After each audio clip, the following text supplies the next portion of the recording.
Welcome to my channel. कैसे हैं आप सब? मैं हूं दिव्या शर्मा।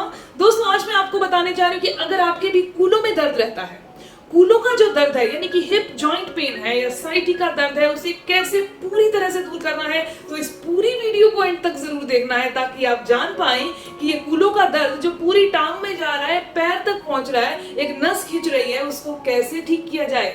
या फिर आपके भी अगर L4, L5 या S1 में कोई प्रॉब्लम आ चुकी है, वर्टिब्रास अपनी जगह से हिल चुके हैं, जिसने साइटिका नर्व को दबा दिया है, वहां की नस को दबा दिया और आपको समझ नहीं आ रहा कि मैं इसका इलाज फिजियोथेरेपी से लूं या ऑपरेशन करवाऊं या एलोपैथिक हेमोपैथिक क्या इलाज करूं, तो सबसे पहले इस वीडियो को जान लीजिए ताकि आपको इसकी सारी चीजें बैलेंस में आ जाए, इलाज इसका मिल जाए। आप जब सीधा लेटते हैं, करवट लेते हैं, तब आपको दर्द होता है। थोड़ा टाइम चलते हैं तो आपकी पूरी टांग में दर्द होना और एक खिंचाव सा होने लगता है और आपको बैठना पड़ता है, लेकिन बैठने से वो हल्का सा आराम मिलता है। फिर चलते हैं, फिर वही दर्द होने लगता है और आप ये कहते हैं कि हम तो इसके लिए दर्द वाला कोई तेल लगाते हैं या पेन किलर भी रोज लेते हैं, फिर ये दर्द दोबारा क्यों हो जाता है? तो इसका कारण क्या है? आप सही एक्सरसाइज नहीं करते, आप कुछ ऐसी गलतियां रोजाना कर रहे हैं जिनके कारण ये दर्द बढ़ता ही जा रहा है। कूल्हे में दर्द होने के कई कारण हो सकते हैं। सबसे पहला कारण है ट्रांसकांटेरिक बर्साइटिक। इसके अंदर आपको एक चीज बताती हूँ, हमारी बॉडी के हर एक जॉइंट के अंदर, ये हर एक जॉइंट है,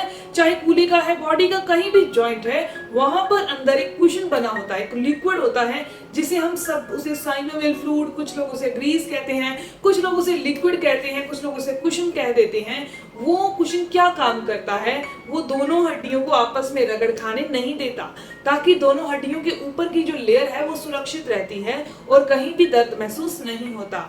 लेकिन अगर आपका ये एरिया ही घिस चुका है, ये कुशन, ये साइनोवियल फ्लूइड ही खत्म हो चुका है, तो वो आपस में टकराने लगते हैं और दर्द होने लगता है। इस टकराने की क्रिया में अंदर जो साइटिका नर्व होती है वो भी दब जाती है। दूसरा कारण है पेरिफॉर्मिस सिंड्रोम। ये क्या होता है? ये हमारे हिप में वी के आकार का एक मसल होता है। इस मसल के अंदर से साइटिका नर्व गुजरती है, जाती है। जब ये पेरिफॉर्मिस सिंड्रोम, इसके अंदर अगर कोई भी प्रॉब्लम आ जाए, यानी कि इसका आकार थोड़ा बड़ा हो जाए या बहुत पिचक जाए, किसी चीज को आप धक्का लगा दें या कहीं आप गिर जाएं, आपको चोट लग जाए उस एरिया पर, तो इससे साइटिका नर्व भी दब जाती है और पूरे कूल्हे से लेकर पूरी टांग में दर्द होने लगता है। तो अब मैं आपको बताने जा रही हूँ किसके लिए आपने एक्सरसाइज कौन सी करनी है, तो इस एक्सरसाइज को आप नोट कर सकते हैं। आप रूटीन में जब करेंगे तो आपको याद रहने लग जाएगा और यकीन मानिए अगर आपने इसे 5 से 7 दिन कर लिया तो आपका ये दर्द पूरी तरह से दूर हो जाएगा। तो चलिए जानते हैं इसे करना कैसे है। सबसे फर्स्ट, इस एक्सरसाइज को करने के लिए हमने क्या करना है, एक लेग को सीधा रखना है, दूसरी लेग को इस तरीके से मोड़ लेना है और यहाँ से इसको अपनी चेस्ट की तरफ लगाना है। ठीक है, इस तरीके से लगाना है। अगर आपके घुटने में दर्द रहता है, आपको ऐसे लगता है कि हम इसे फोल्ड नहीं कर सकते, तो आप इस तरीके से भी कर सकते हैं या इस तरीके से भी किया जा सकता है। अदरवाइज फोल्ड कर सकें तो इस तरीके से फोल्ड करके ही लगाइएगा, अदरवाइज इस तरीके से भी लगाया जा सकता है। फोल्ड नहीं हो रहा तो गैप कर दीजिए, फोल्ड हो रहा है तो कर लीजिए।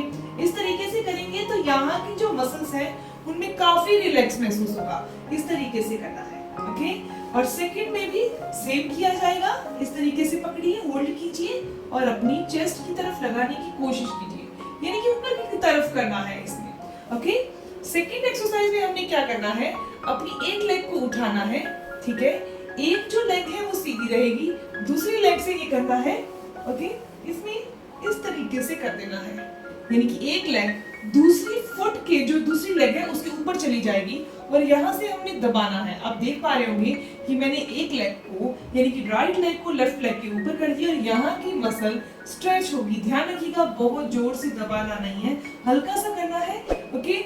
हल्की सी स्ट्रेचिंग देनी है। इस तरीके से सेकंड एक्सरसाइज को करना है और आपने 5 तक काउंट करना है, 1 2 3 4 5, okay.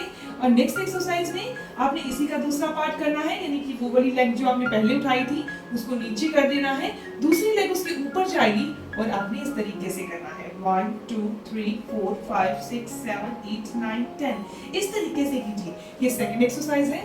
Third exercise mind blowing है। अगर आपकी अभी दर्द हो रहा है तो आप इसे अभी कीजिए और बहुत आसान है इसे करना। आपने क्या करना है, नॉर्मली एक लेग फोल्ड, हम मोस्टली ऐसे बैठते भी हैं, ऐसे लेटते भी हैं, तो इसी तरीके से करना है, ओके। इसी तरीके से करना है शुरू में। धीरे धीरे जब आपको आदत पड़ जाए, आपका जो साइटिका पेन है, कूल्हे में होने वाला जो दर्द है वो कम हो जाए, तो आपने इस लेग का जो होल्ड दिलाया था, एक सहारा दिलाया था, वो खत्म कर दीजिए और जस्ट लेग को ऐसे रखिए। ओके, जस्ट लेग को वैसे ही पड़ा रहने दीजिए। आप हाथ से सहारा दे सकते हैं जैसे मैंने दिया है। ओके, धीरे धीरे वो हैंड को भी रिमूव कर दीजिए, छोड़ दीजिए। और अगर आप बिगनर हैं तो पूरा सहारा देकर ही इस एक्सरसाइज को कीजिएगा। नेक्स्ट एक्सरसाइज यानी कि फोर्थ एक्सरसाइज के अंदर हमने क्या करना है, अपनी लेग को ऊपर उठाना है। ओके, ऊपर उठाकर नी से पकड़ लेना है। पहले हमने यहाँ से पकड़ा था, अब आपने नी से पकड़कर रिलैक्स रहना है, बिल्कुल रिलैक्स। दोस्तों ये आपकी यहाँ की मसल्स को स्ट्रेच करेगा और आपको बहुत आराम मिलेगा। ये वेरिकोज वेन में भी बहुत बेनिफिशियल है। उसके बाद आपने सेकेंड लेग से करना है। सेम आप नी से पकड़ लीजिए, लेग बिल्कुल सीधी रखिए, नीचे की लेग भी सीधी रखिएगा और इस तरीके से आप करिएगा।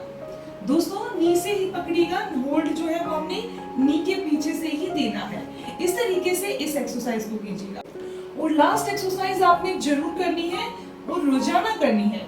थोड़ा सा गैप दीजिए अपनी दोनों टांगों के अंदर, बीच में थोड़ा सा गैप है, यानी पूरे जुड़े नहीं है, थोड़ा सा गैप है।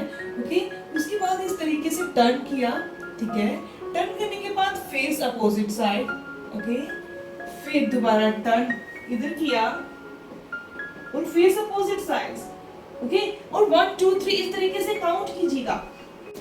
दोस्तों अगर आपने ये एक्सरसाइज रोजाना की तो मैं आपको एक चीज का यकीन दिलाती हूँ, रोजाना करने से और वजन को कंट्रोल करके रखने में, यानी कि ये नहीं होना चाहिए आप इस एक्सरसाइज को कर रहे हैं और आप ओवरवेट हैं, आपके हिप में पेन हो रहा है, आपके कूल्हे में दर्द हो रहा है, आपके साइटी का पेन है और आपका ओवरवेट है और इस एक्सरसाइज को करते हैं। दोस्तों इस एक्सरसाइज के साथ साथ अपने वेट को भी मेंटेन रखिए।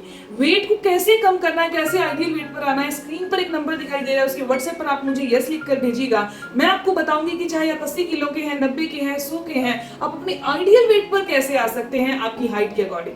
दोस्तों इसके अलावा अगर आपको एक्सरसाइज करके बेनिफिट नहीं मिल रहा तो उसके पीछे कुछ गलतियां होती हैं जो रेगुलर इंसान करता है तभी उसका बेनिफिट नहीं ले पाता। सबसे पहली चीज गलती क्या करते हैं, अपने क्या होता है कि दर्द हो रहा है ना, कूल्हे में हो रहा है, पूरी टांग में होता है, तो वॉक करते रहते हैं। बस डॉक्टर ने बोला वॉक करना चाहिए तो वॉक करते हैं। दोस्तों अगर आपकी टांग में दर्द हो रहा है, आपकी कूल्हे में दर्द हो रहा है तो वॉक नहीं करनी, बल्कि इन छोटी छोटी एक्सरसाइज को करना है ताकि आपके वहां के मसल स्ट्रेच हो, रिलैक्स मिले, ऐंठन दूर हो जाए।